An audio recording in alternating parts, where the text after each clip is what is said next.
अस्सलाम वालेकुम साथियों, स्वागत है आपका अपने चैनल मिराज स्टडी पॉइंट पर। उम्मीद है कि आप बाखैरियत होंगे।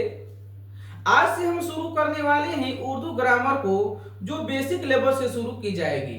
अगर आप उर्दू ग्रामर की अच्छे से तैयारी करना चाहते हैं तो हमारे चैनल से जरूर जुड़ें। ये क्लास आपको क्लास 10 के लिए और 12 के लिए महत्वपूर्ण है। तो चलिए हम क्लास को स्टार्ट करते हैं। तो साथियों में ग्रामर पढ़ना है।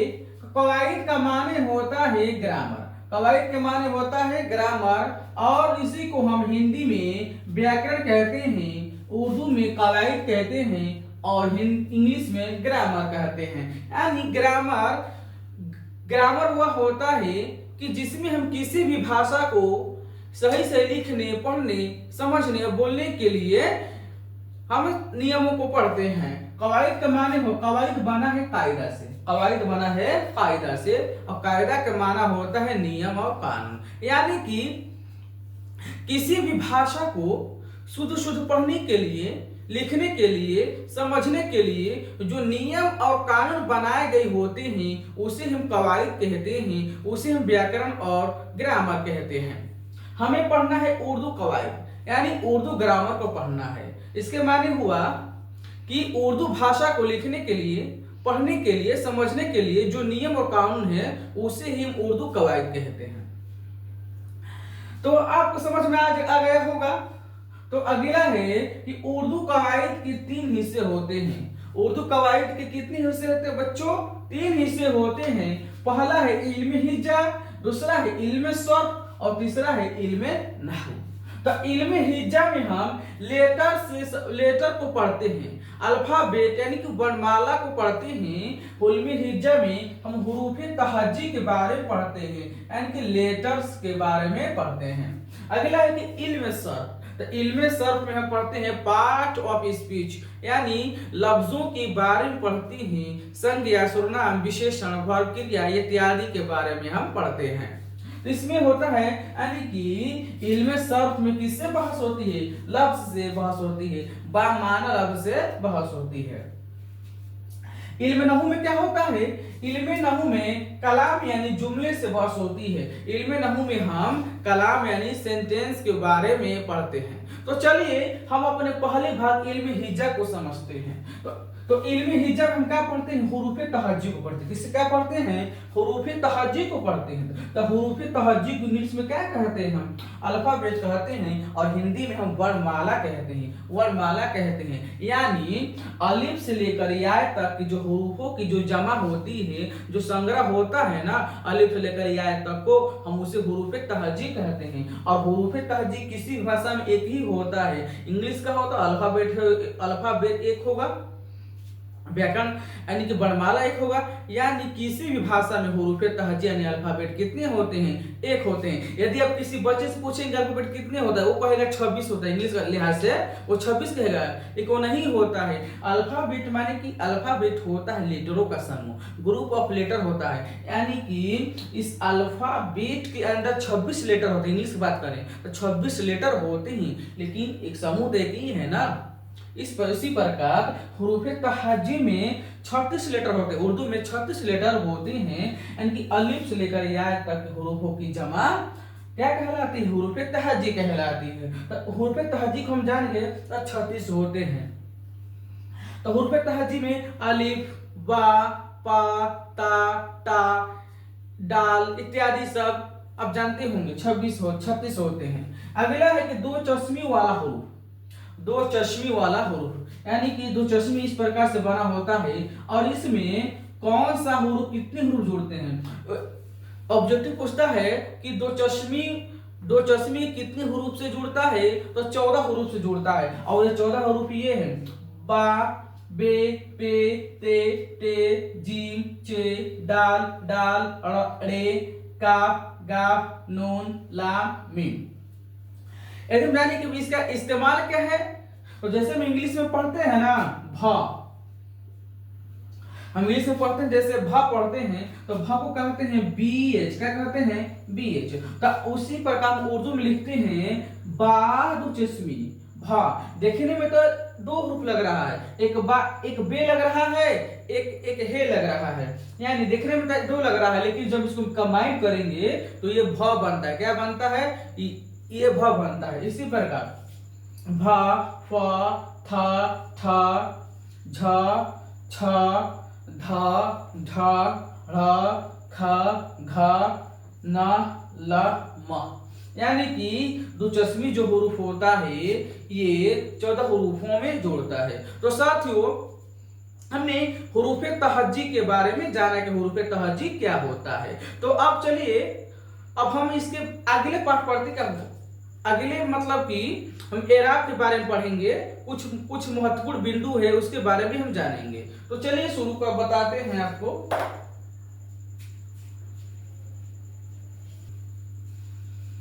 तो सबसे पहला है एराब क्या होता है। एराब क्या होता है? तो हुरूफ तहज्जी में मुख्य बातों को जानेंगे वन लीनियर के रूप में। तो एराब होता है जबर जेर पेश, यानी कि हम जबर जेर और पेश को हम एराब कहते हैं। आप एग्जाम में पूछा था एक बार कि 10th के एग्जाम पूछा था 2023 या 22 पूछा था कि जबर और जेर और पेश को क्या कहते हैं। आपका ऑप्शन में था, इसे हम एराब कहते हैं। आगे है तनवीर क्या होता है। तनवीर क्या होता है? तनवीर क्या होता है? तो तनवीर किसे कहते हैं? दो जबर, दो जेर, दो पेश को तनवीर कहते हैं। दो जबर, दो जेर और दो पेश को हम तनवीर कहते हैं। अब आगे पढ़ते हैं तशदीद क्या होता है। तशदीद क्या होता है? इसको हम तशदीद कहते हैं। इसका काम क्या है कि हर्फ को क्या करता है, हर्फ पर जोर दिया जाता है। हर्फ पर जोर देकर पढ़ते हैं, जोर देकर हर्फ पर हम जोर देकर पढ़ते हैं। जैसे हम जैसे कहना है, इसे पढ़ेंगे हम अब, इसे पढ़ेंगे अब। तो ये पूछता है कि तशदीद का क्या काम है, तो कह देंगे हर्फ को, किसी भी हर्फ को 2 बार पढ़ना। आगे है ये मद होता है। तो मद तो ये क्या है? ये मद का निशानी होता है। मद 2 प्रकार का होता है, एक इस प्रकार होता है, एक इस प्रकार होता है। तो मद का काम होता है खींचना, आवाज को खींचना, आवाज को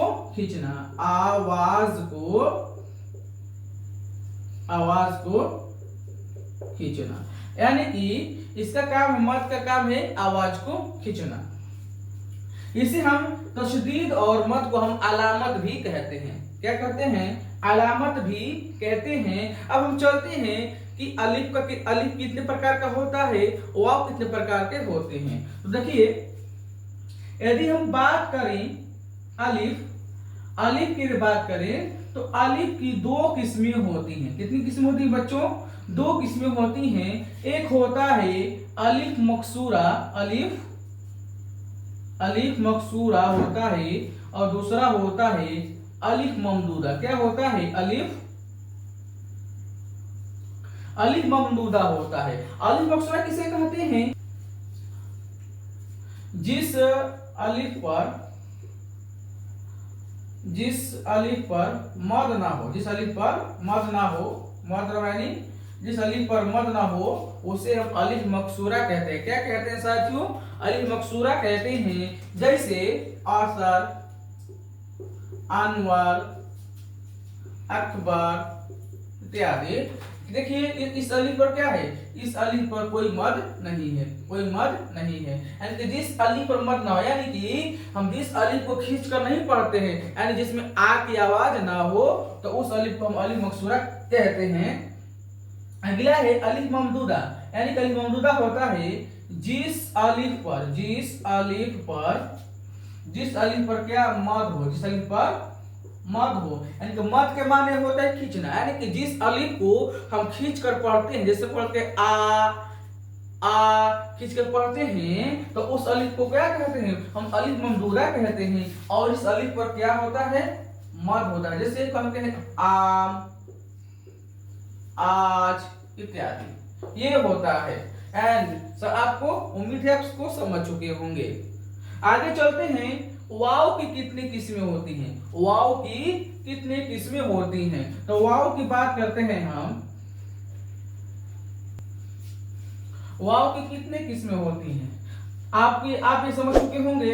एराब क्या है, तनवीन क्या है, तस्दीक और मद क्या है, अलिफ भी 2 किस्में अपने समझ चुका है। अब हम जानेंगे वाव की कितनी किस्में होती हैं।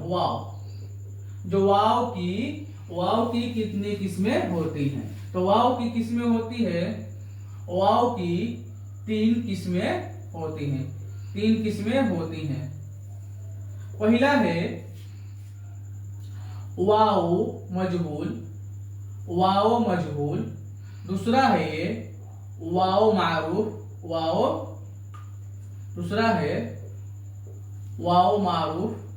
और तीसरा है वाव मादूला,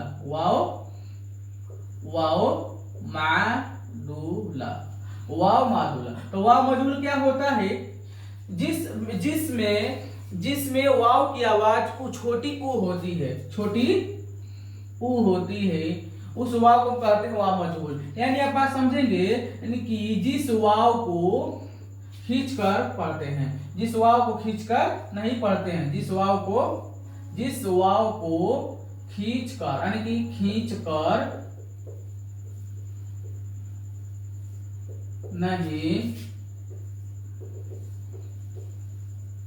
पढ़ते हैं, जिस वाव को हम खींचकर नहीं पढ़ते हैं, उसे हम वाव मजहूल कहते हैं। वाव मजहूल कहते हैं। जैसे बात करते हैं मिसाल देकर कि जैसे हम कहते हैं डोर या दौर या और, यानी कि इस वाव को हमने खींचना नहीं किया, हमने ऐसे नहीं पढ़ा डोर, हमने इस प्रकार जिसको नहीं पढ़ा, सिर्फ जल्दी पढ़ा दौर और तौर, जो भी पढ़े हमने इस वाव को खींचा नहीं, यानी कि इस वाव को हमने खींचा नहीं, तो इस वाव को हम कहेंगे वाव मजहूल। आगे है वाव मारूफ। क्या होता है?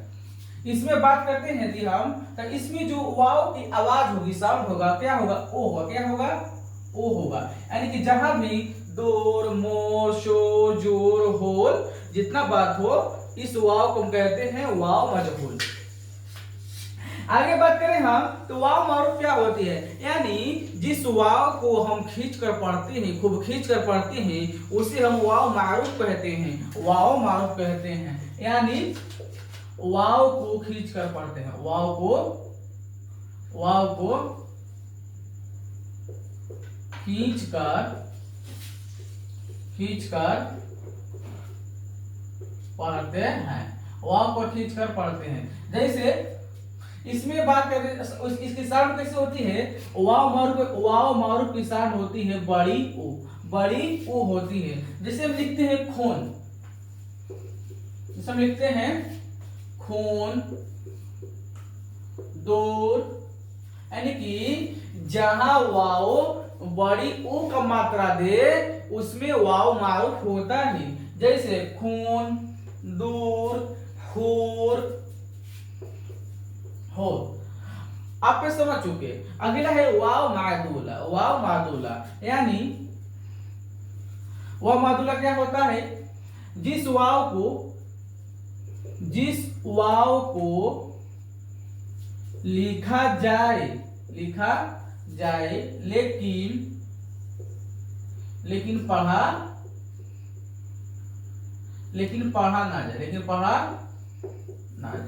लेकिन पढ़ा ना जाए, यानी कि पहला में क्या है कि वाव को खींच कर नहीं पढ़ते हैं, इसमें वाव की आवाज ओ होती है। वाव मारूफ क्या होता है? जिसमें वाव की आवाज बड़ी ऊ होती है। तीसरा क्या है? वाव को लिखा जाए लेकिन वाव को पढ़ा ना जाए, यानी कि वाव यहाँ साइलेंट होता है। जैसे बात करते हैं, जैसे हम लिखना है खुशी, जैसे क्या लिखना है? खुशी। मिसाल में हम लिख रहे हैं, जैसे खुशी लिखना है, क्या लिखना है भाई? खुशी लिखना है। तो इसमें क्या होगा? तो हमने वाव को लिखा है, लेकिन जो यहाँ वाव की आवाज है क्या है? यहाँ वाव की आवाज छोटी ऊ है। यहाँ वाव की आवाज कैसी है? छोटी ऊ है। जैसे खुशी, खुशनसीब, खुद भी होगा इसमें क्या होगा? इसमें खुद भी होगा। वाव को लिख रहे हैं लेकिन पढ़ नहीं रहे हैं, इसमें जो वाव होता है, वाव की आवाज ओ होती है। तो साथियों, हमने अलिफ की किस्में जान लिया, वाव की किस्में जान लिया, और हम जानेंगे कि EI की कितनी किस्में होती हैं, EI की कितने किस्में होती हैं। तो साथियों अब हम जानते हैं कि EI की कितनी किस्में होती हैं, EI की कितनी किस्में होती हैं। तो हम जाने कि जो EI की दो किस्में होती हैं, दो किस्में होती हैं। जैसे पहला है EI मजहूल, EI मजहूल, और दूसरा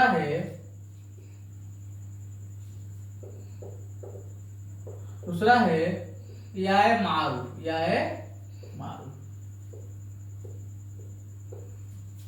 EI मजहूल का माना होता है यानी जिस EI को हम खींच कर नहीं पढ़ते हैं, यानी जो EI मजहूल का जो साउंड क्या होता है, ए होता है, जिसमें EI को कहते हैं हम लड़के,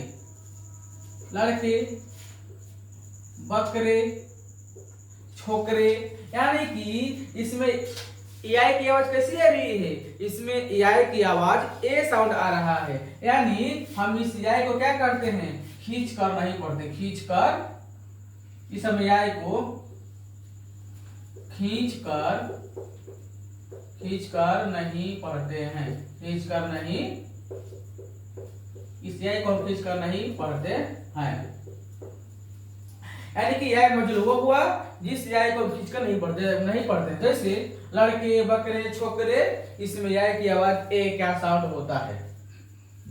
आगे है EI मारूफ, इसमें यानी कि इसमें क्या होता है, हम EI को क्या करते हैं, खींच कर पढ़ते। कैसे पढ़ते हैं, खींच कर